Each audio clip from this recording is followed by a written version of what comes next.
What does it mean? What is the significance of the fact that nature seems to obey this rule? I think today nobody knows. We'll only know, really, when we completely understand, or more completely understand, the fundamental laws of interaction of the nuclear particles. And this is a vital step forward to that understanding. But it isn't the understanding itself, and until we get that, we'll not really know the meaning of this fact that nature seems to obey the rules.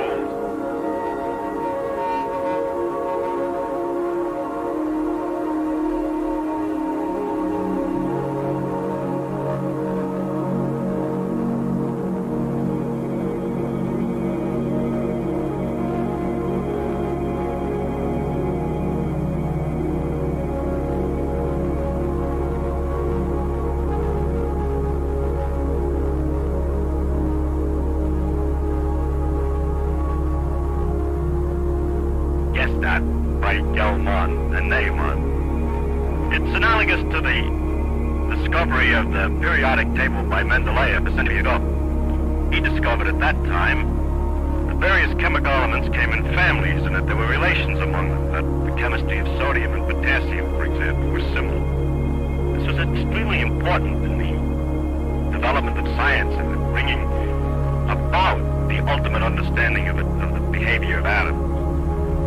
But the real understanding of the reason why sodium and potassium were similar, why the periodicities among the chemistry, in the chemistry of the various elements existed, could only come with the 50 years later with the knowledge of atomic physics. And this knowledge required a complete transformation of ideas about nature, a complete change of the philosophical position. Ideas that were impossible to appreciate at the time of Mendeleev.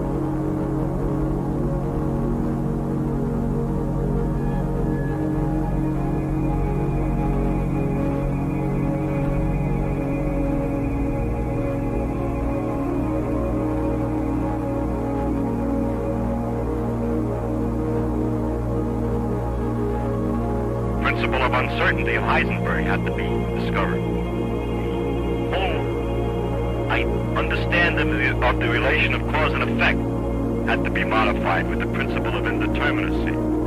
And so it's going to be here. We will not understand really how nature makes this rule. Until we understand the nuclear interactions, and we won't understand those, I'm sure, without a deep and profound transformation of ideas somewhere along the line.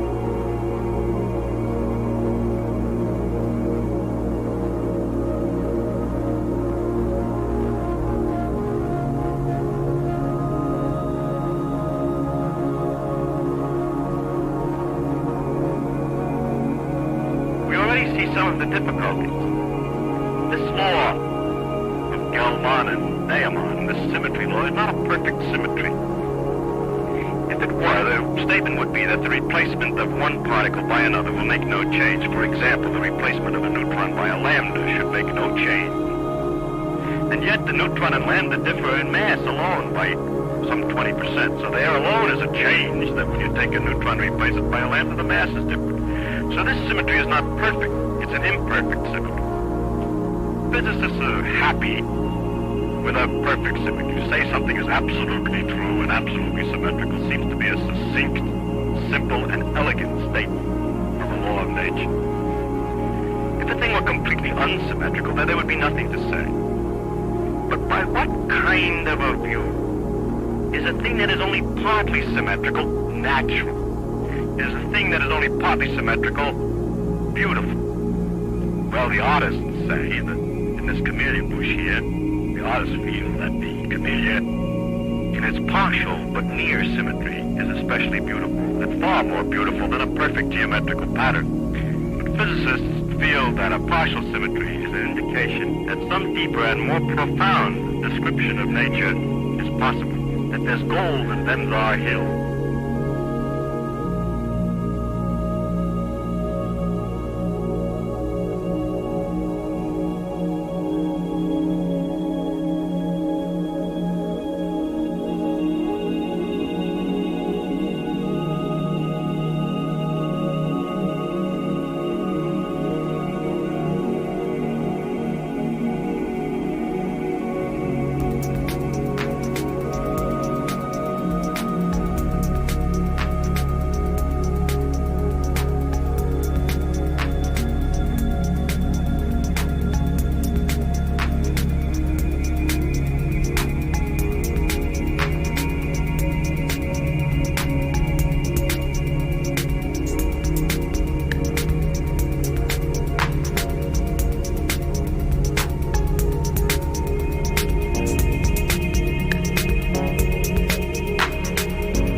as much weight on this end.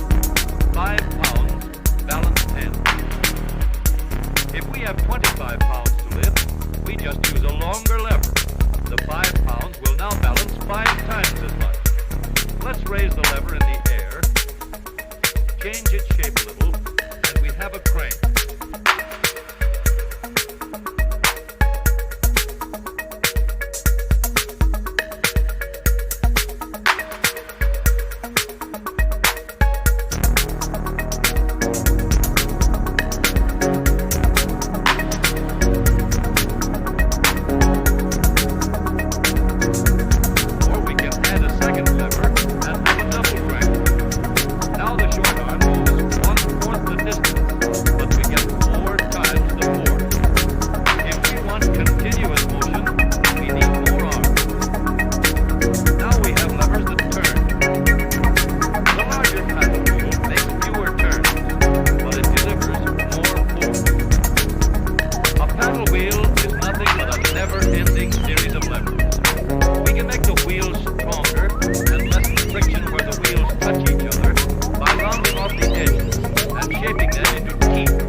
Turing's ideas didn't just stop at the technical field of mathematical logic. His vision was much larger than that. And the thing that really drove him on was thinking, what is a mental process?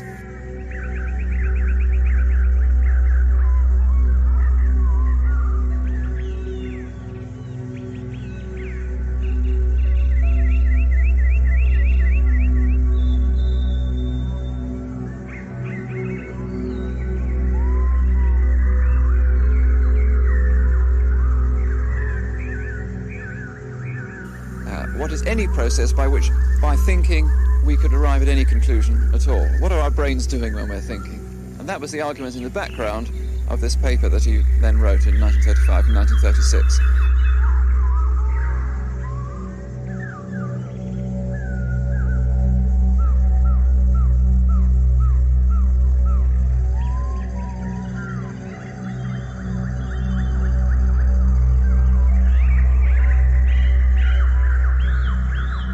And his argument was that any mental process, whatever, assuming that the brain works in some definite way, which it must do, it must have a mechanical basis to it, then it must be something which could be simulated by a Turing machine.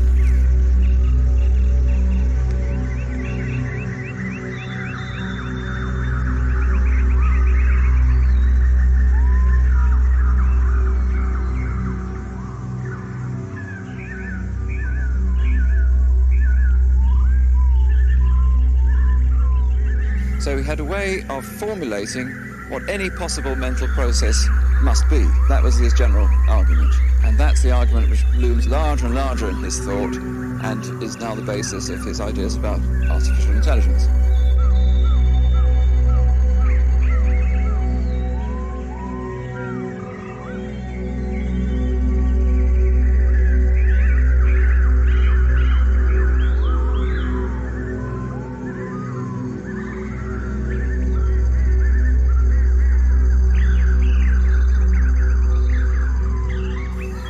In the course of solving Hilbert's problem, Turing had an insight of the greatest importance.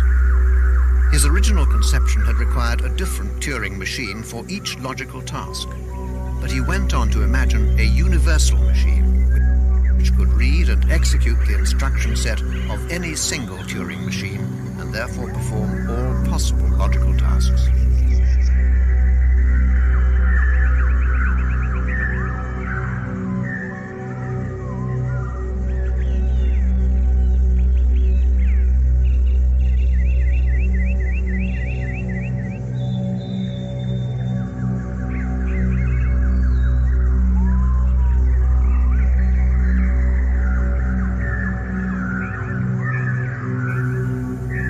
In effect, formulated the idea of the stored program computer.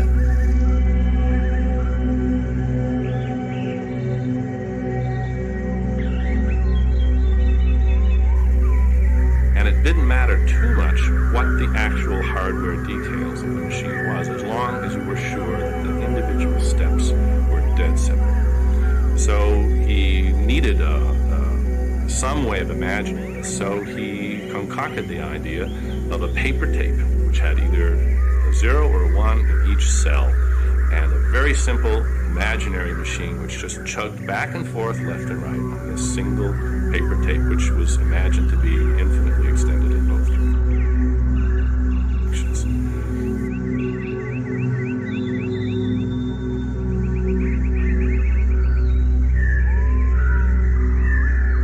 And what he proved was that such a simple machine with a finite number of separate states in it, each state saying what would happen if you saw a 0 or a 1, whether you'd move left or right, whether you would erase the symbol and replace it with the other one, or leave the symbol as it is.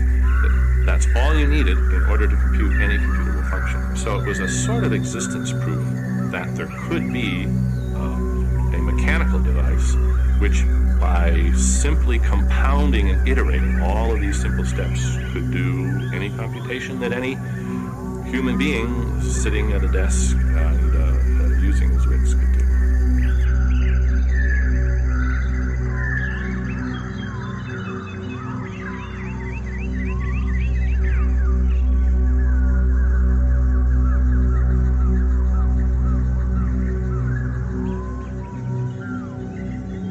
Well, it's very surprising that Turing could do this. He was a complete outsider to the field of mathematical logic.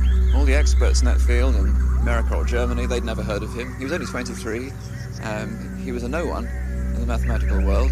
And yet he came up with this idea which really changed the field, was completely accepted, is now the foundation of modern computer science.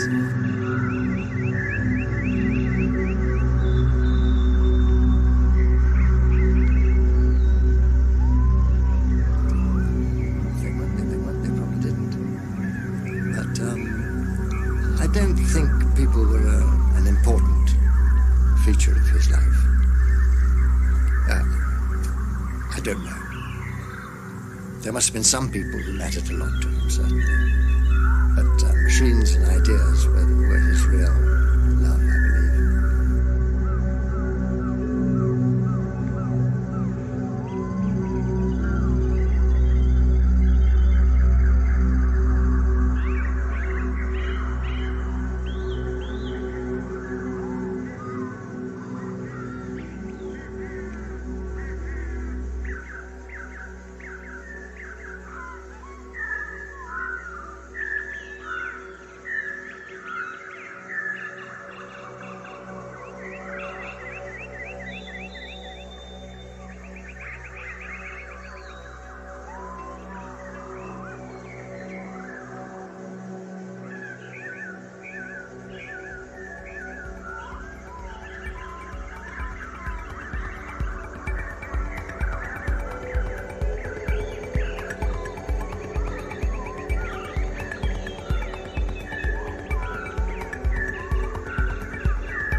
that it is said to be from nothing because it is temporally after nothing. Creation cannot be demonstrated in this way, nor is this conceded by the philosophers, but is supposed by faith. I think we'll find in some of the readings from Avicenna, the latter part of today, and perhaps also the following time we meet, in 2 weeks, we'll find that in fact the doctrine of Avicenna is contrary to that of the Christian teaching. It'll be interesting to have a good look at that. Before we proceed, let me indicate some of the vocabulary that's relevant here for the study of Avicenna, the philosophical vocabulary. The Arabic term wujud corresponds most often to the use of the term esse in Latin, meaning being or existence. It comes from the Arabic term wajada, which means to find something. It can also mean to perceive something. Here, something is being found. The thing found is a mawjud, which is an ens, an existing thing, a being. And sometimes it can be used as being absolutely considered. Ania is usually rendered in Latin esse, or sometimes by ens, and it means being. It's related to the notion of anna, that, and ia-ness, so that it isness, perhaps, in some sense. Huia, another word for being, esse, ens in Latin, it comes from the Arabic hua, which means this thing, and ia, so this in that sense. And so it's a kind of thisness. But in the context, it's used sometimes to render tahum, Greek tahum, and to that extent it corresponds with ens, sometimes also corresponds with esse. Another term is mahia. This is the quidditas, quiddity. Literally, mahia is translated as quidditas, wetness. And it can also be used to denominate the essence of something. In English, we would say then quiddity essence or wetness of the thing.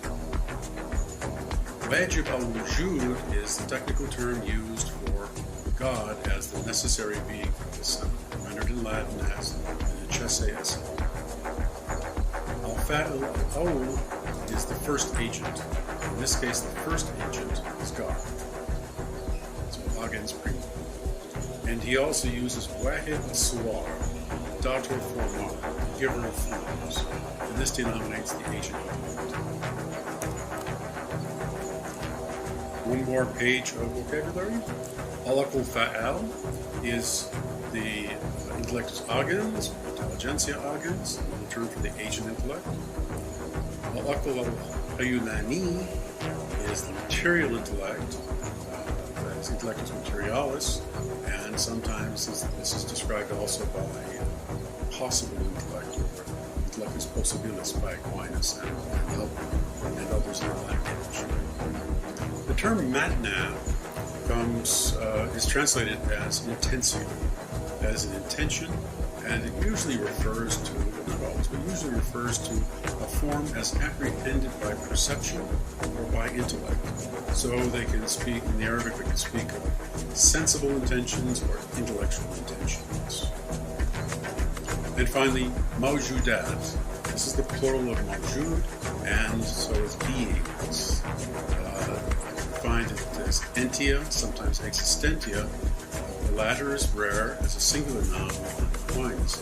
Usually existentia refers to a plurality of things, so that the plural of the number existens, the existing things. Esse is sometimes rendered by modern translators as existence, that existing things.